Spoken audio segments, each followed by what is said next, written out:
वन्दे मातरम् वन्दे मातरम्।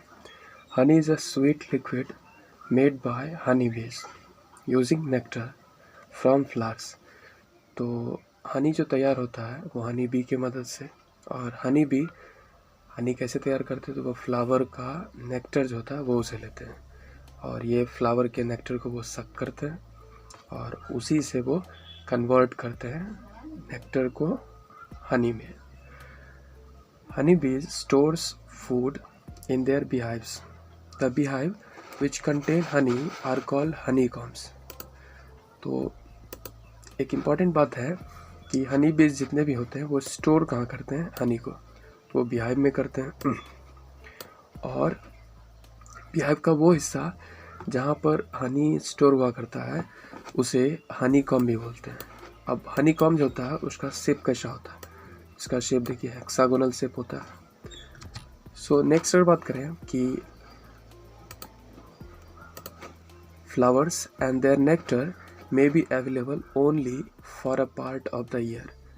अगर किसी एक जगह पर फ्लावर की बात करें तो भारत में हमेशा फ्लावरिंग सीजन तो होता नहीं है, तो ऐसे में ख़ास सीजन में ही फ्लावर अवेलेबल रहता है, यानी हनी बनने की संभावना एक जगह पर सालों भर नहीं रहता है, कुछ खास महीने ही साल के होते हैं। रियरिंग ऑफ हनी बीज for obtaining honey and B wax is called apiculture. अब एपीकल्चर जो वर्ड है इसका मतलब मधुमक्खी पालन होता है।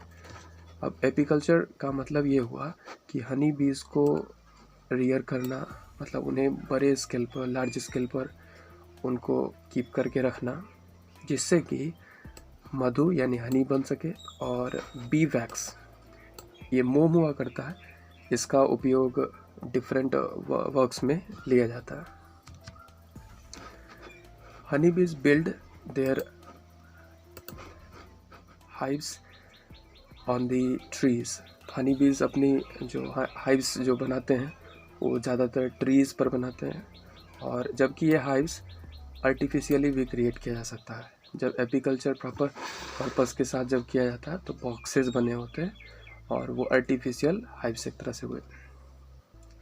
दे आर कॉलोनियल सोशल इंसेक्ट्स। देख, कॉलोनियल का मतलब क्या हुआ कि जो झुंड में रहे, तो कॉलोनीज बना करके रहते हैं। सोशल इंसेक्ट मतलब ये इनकी भी कम्युनिटी बनी हुई है, और इनकी कम्युनिटी में भी डिफरेंट तरह के हनीज होते हैं। There are the 3 types of honey bees. 3 तरह के इसमें ग्रुप किए हुए हैं, एक तो क्वीन, नेक्स्ट ड्रोन, और थर्ड वर्कर्स। और क्वीन की बात करें तो ये फर्टाइल फीमेल होती हैं, मतलब इनका काम रिप्रोडक्शन से रिलेटेड हुआ करता है। मेल जो ये भी मदद करते हैं, साथ ही प्रोटेक्शन में भी हेल्प करते हैं। वर्कर्स, अब सबसे ज़्यादा नंबर में जो हनी बी होते हैं एक कॉलोनी में वो वर्कर्स होते हैं। तो female they have chewing and lapping types of mouth part modified for collecting nectar and pollen of the flowers. अब ये ऐसे फीमेल होते हैं जो इनफर्टाइल होते हैं, यानी कि ये क्वीन की तरह फर्टिलिटी इनमें नहीं होता है, ये रिप्रोडक्शन में रोल प्ले नहीं कर सकते, तो इनका दूसरी तरह का वर्क होता है। इनका काम ये है कि फ्लावर से नेक्टर कलेक्ट करके लाएंगे, चूँकि इनका जो माउथ होता है वो लैपिंग मीन्स क्या हुआ, गोद की तरह जो है इनका माउथ हुआ करता है। साथ ही साथ ये नेक्टर को कलेक्ट करके जो है सो लाते हैं, और इससे हनी जो है वो कन्वर्ट हुआ करता है। कुछ एडिशनल इन्फॉर्मेशन है, जैसे इस पिक्चर में आप देख रहे होंगे कि एक हनी है और एक यूनिवर्स को रिप्रेजेंट करने के लिए कुछ पिक्चर दिया हुआ है। तो क्या है इस पिक्चर का मीनिंग? इस पिक्चर का मतलब है कि 500 ग्राम हनी तैयार करने में हनी बीज इतना ट्रैवल करता है कि लगभग वो यूनिवर्स का 3 टाइम्स चक्कर लगा ले। यही बात है कि to produce 500 gram of honey bees have to travel the equivalent of 3 times around the world. इतना ज़्यादा मूवमेंट जो है हनी बी कर रहे होते 500 ग्राम हनी के लिए। Honey bees have a stomach in which they carry nectar. अब इनके स्टमक होते हैं जिनमें ये नेक्टर कलेक्ट करके लाते हैं. The stomach holds 70 milligram of nectar when full. तो इनके स्टमक की मैक्सिमम कैपेसिटी कितनी है? 70 मिलीग्राम है. To start a colony in the artificial hive, a queen और fertilized is introduced into the chamber. अब जो आर्टिफिशियल हाइव्स बने होते हैं उन्हें चैम्बर भी बोलेंगे. उस चैम्बर में किस हनी बी को इंट्रोड्यूस किया जाता, मतलब किस हनी बी को उसमें रखा गया होता जिससे बाकी दूसरे हनी बी जो है सो आ जाएंगे. तो क्वीन जो होती हैं उनको रखा जाता जिससे कि ड्रोन एंड वर्कर्स ऑलमोस्ट उनके साथ आएंगे.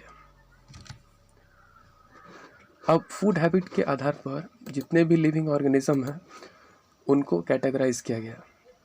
तो 2 कैटेगरी है इनके, एक तो ऑटोट्रॉप्स और दूसरे हेटेरोट्रॉप्स. अब देखिए, ऑटो का मतलब होता है सेल्फ एंड ट्रॉप्स का मतलब होता है सिंथेसाइजिंग और कैपेबल ऑफ मेकिंग फूड. तो ऑटोट्रॉप्स का मतलब हुआ कि सेल्फ कैपेबल फॉर सिंथेसाइजिंग और मेकिंग फूड. अब ये जितने भी ग्रीन प्लांट्स होते हैं वो ऑटोट्रॉप्स कहलाते हैं. Heterotrophs non green plants animals. इसमें वैसे प्लांट्स आएंगे जो नॉन ग्रीन होते हैं, मतलब ग्रीन नहीं होते हैं. ये ग्रीन कोई प्लांट्स क्यों होता है? ग्रीन प्लांट्स इसलिए होता है क्योंकि उनमें क्लोरोफिल मौजूद होता है. जैसे कि अगर बात करें गावा, मैंगो, इन सब के लीफ ज़्यादातर ग्रीन होते हैं क्योंकि इनमें क्लोरोफिल मौजूद होता है. एनिमल्स जिनमें क्लोरोफिल नहीं होता, इस कारण से वो हेटेरोट्रॉप्स होते हैं और वो डिपेंड होते हैं प्लांट्स पर, चाहे वो डायरेक्टली हो या इनडायरेक्टली हो. अब ऑटोट्रॉप्स हम लोग स्टडी करते हैं कि आप देख रहे हो इस पिक्चर में सन है और ये प्लांट है.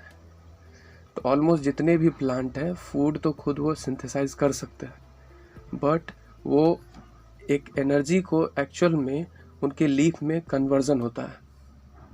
वो एनर्जी है सोलर एनर्जी, जो ये सन से एनर्जी लीफ तक आएगा और लीफ में इसको कन्वर्ट कर दिया जाता है.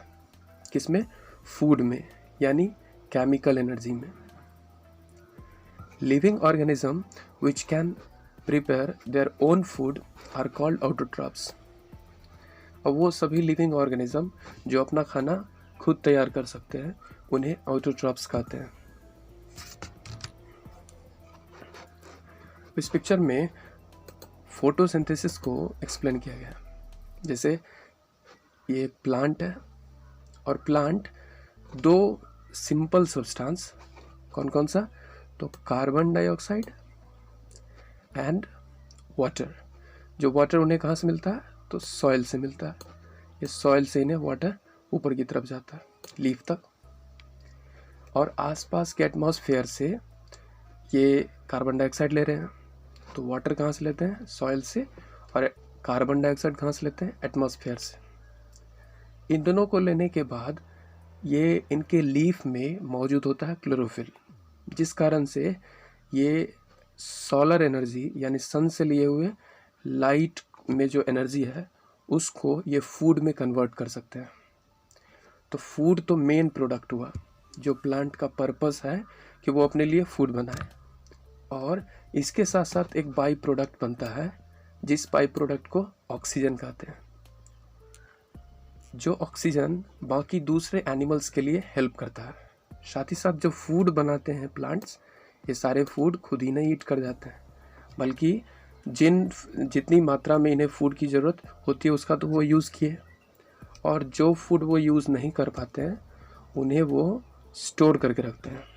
स्टोर किए हुए फूड को स्टार्च भी कहा जाता है, और फूड जो बनता है उसे ग्लूकोज कहते हैं. So all green plants manufacture there own food from carbon dioxide, CO2 and water, H2O in the presence of sunlight and chlorophyll by the process known as photosynthesis. काफ़ी इंपॉर्टेंट बात है कि जितने भी ग्रीन प्लांट्स होते हैं वो सभी अपना फूड खुद बना सकते हैं, मैन्युफैक्चर कर सकते हैं। और इसके लिए कौन कौन सा वो रॉ मटेरियल का हेल्प लेते हैं, तो CO2 का, H2O का, और इसके लिए उन्हें सनलाइट की ज़रूरत होती है। साथ ही उनके लीफ में क्लोरोफिल मौजूद होता है जो एक्चुअल में ये कन्वर्ट करता है सोलर एनर्जी को केमिकल एनर्जी में, यानी फूड में। और ये सारे प्रोसेस को फोटोसिंथेसिस कहते हैं। क्यों बोलते हैं फोटोसिंथेसिस? क्योंकि ये दो वर्ड है इसमें, फोटो एंड सिंथेसिस। फोटो का मतलब लाइट होता है और सिंथेसिस मतलब टू मेक होता है। तो लाइट के मदद से फूड बनता है, इसलिए इस प्रोसेस को फोटोसिंथेसिस कहते हैं। All green plants called autotrophs, we have already studied about it. They are also called producers. अब देखिए ग्रीन प्लांट्स को ऑटोट्रॉप्स तो कहते हैं, इन्हें प्रोड्यूसर्स भी कहते हैं। As they produce food for themselves as well as food other organism. तो ये चूँकि अपने लिए फूड तो बनाते ही हैं, साथ ही साथ दूसरे ऑर्गेनिज्म के लिए भी ये फूड प्रिपेयर करते हैं, इसलिए इन्हें प्रोड्यूसर्स भी कहते हैं। प्रोड्यूसर्स हमारे सोसाइटी में कौन होता है? तो फार्मर्स को हम लोग बोल सकते हैं, जो हमारे लिए फूड जो है, फूड ग्रेन्स वो तैयार करता है। तो उसी तरह से नेचुरल प्रोड्यूसर्स कौन हुआ? तो प्लांट्स हुआ। कुछ एडिशनल इंफॉर्मेशन है इसमें कि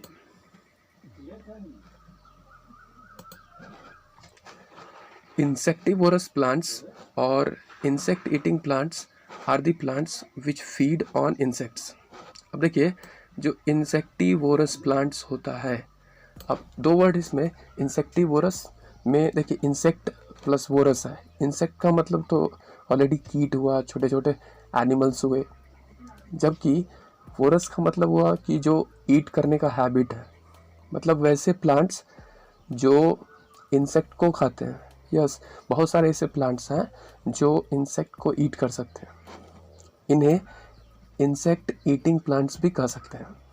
are the plants which feed on insects. Insectivorous plants वो हैं जो इंसेक्ट पर को ईट करते हैं, उन्हीं पर डिपेंड होते हैं। They are green and synthesise their own food by the process of photosynthesis. अब ये भी ग्रीन होते हैं और ये भी अपना फूड फोटोसिंथेसिस से बनाते हैं। अब लेकिन ये होगा कि जब अपना फूड बना ही लेते हैं तो फिर इंसेक्ट क्यों खाते हैं? क्या टेस्ट के लिए? जी नहीं, but they also feed on insect to obtain nitrogen nutrition. अब देखिए ऐसे प्लांट्स वहाँ ज़्यादातर होते हैं जहाँ पर नाइट्रोजन डेफिशिएंट होता है। डेफिशिएंट का मतलब कमी भी होता है, यानी कि उन जगहों पे ये प्लांट ज़्यादातर पाए जाते हैं जहाँ की मिट्टी में नाइट्रोजन कम हुआ करता है। ऐसे में उनको अपने नाइट्रोजन की पूर्ति के लिए ये दूसरे इंसेक्ट को इनगल्फ करते हैं और उनसे सक कर लेते हैं नाइट्रोजन, जिससे उन्हें अपनी नाइट्रोजन की पूर्ति हो पाती है। अब इनमें से कुछ इंसेक्टिवोरस प्लांट की बात करें तो पीचर प्लांट। पीचर का मतलब क्या होता है? कोई चीज़ रखने जैसा, शेप जैसा होता है। वीनस फ्लाई ट्रैप, ये फ्लाई ट्रैप मतलब हुआ कि जैसे हाथ का दो अगर आप अलग अलग करें जैसे क्लैपिंग के लिए, तो उस तरह का रहा करता है। सन ड्यू, सन ड्यू क्यों बोलते हैं? क्योंकि पूरे सन की तरह चारों ओर इसमें निडल्स लाइक स्ट्रक्चर निकला होता है। इसी तरह से ब्लैड वर्ट। अब ब्लैडर वर्ट जो है ये एक्वेटिक इंसेक्टिवोरस प्लांट होता है। तो इस पिक्चर में आप देख रहे होंगे पीचर प्लांट का, और ये रहा वीनस फ्लाई ट्रैप, और ये रहा एक्वेटिक जो प्लांट के बारे में बात कर रहे थे, ब्लैडर वर्ट वो है।